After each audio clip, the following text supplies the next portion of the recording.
Hey guys, I had to bring it indoors today. We've had a lot of rain in this area. I want to apologize for not making any lessons here lately. Had a lot of things going on. I've had numerous requests through email for guys wanting to meet up and have some lessons. And I want to apologize to you guys for not being able to accommodate you with that. Hopefully in a few weeks down the road, we can meet up and take care of these lessons. But today I'm going to share with you some of the things I would share with you in a personal lesson. This has to do with swing sequence. When I think of swing sequence, I think of how my body works in the golf swing in relation to my arms and this club, okay? I think where people get in trouble is when the arms and this club outraces what their body is doing, okay? I'll give you an example, and I did a lesson several weeks back on the chicken wing, right? If your arms outrace your body and your body stalls, you're going to have that. That's what happens. If you do not work underneath or you don't rotate open and that stops and your arms overtake, you're going to have that.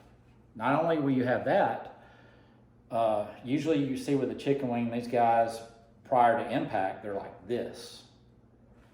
They have that angle in their left wrist.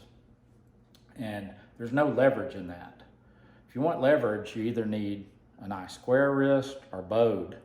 There's leverage in that. Same way on the trail arm, if this overtakes, that club head overtakes your arm right there prior to impact, no leverage in that. It needs to be either square or some degree of that right there, okay? That's totally player independent, how they do that. It's an individual thing, but if you're like this prior to impact, you're going to be folded up elbow and you're not going to be in a very powerful position with leverage. So this will affect you in your backswing, and this is why a backswing to me is very important. A lot of people do not think it's the most important part of the swing. You can debate that. I know impact is what matters the most, but if you're in a bad position on your backswing, it's going to make it hard to get to a good impact position. I'm going to show you an example of the arms and the club outracing the body in the backswing. I see this with a lot of golfers. All right, they do nothing but arms and they don't have any movement with their chest or pelvis. They take the club, they get right there. They have a reverse chicken wing on that side. Some guys, they don't like the way that feels, so they'll start rolling the club. Okay? They roll it and the club face will go wide open. That's not good. I advocate swinging on the shaft plane. Do that shaft through my arm out that way. That's what I advocate. Swinging on that shaft plane. So if you pull it to the inside with no rotation or turn like the capital Y, like I've talked, you just let your arms outrace everything. You're going to pull it inside, and you cannot go anywhere but back that way or over the top.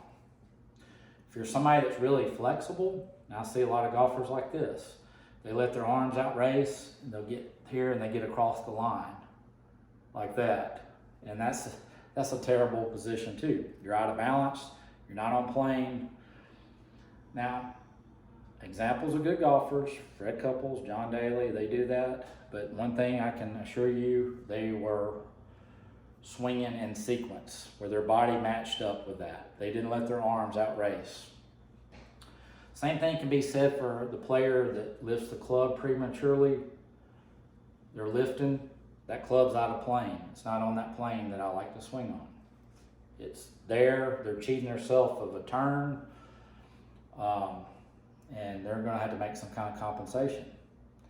Not only with these different examples do you lose your width, but you're out of plane, and you're gonna struggle with your low point of the swing because you automatically lose your radius. If you lift that club, you've lost your radius.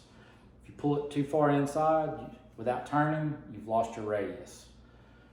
Capital Y was designed to maintain that radius and keep your club on plane and keep the sequence of your swing where everything is matched up together. So that's why I have the capital Y in my swing. That's why I advocate that. It can be used in a traditional golf or channel lock. It's just channel lock, since the ball's in the back position, it's a little bit more inside out. So that's my thoughts on it. And if you have any questions, feel free to ask, and we'll catch you later.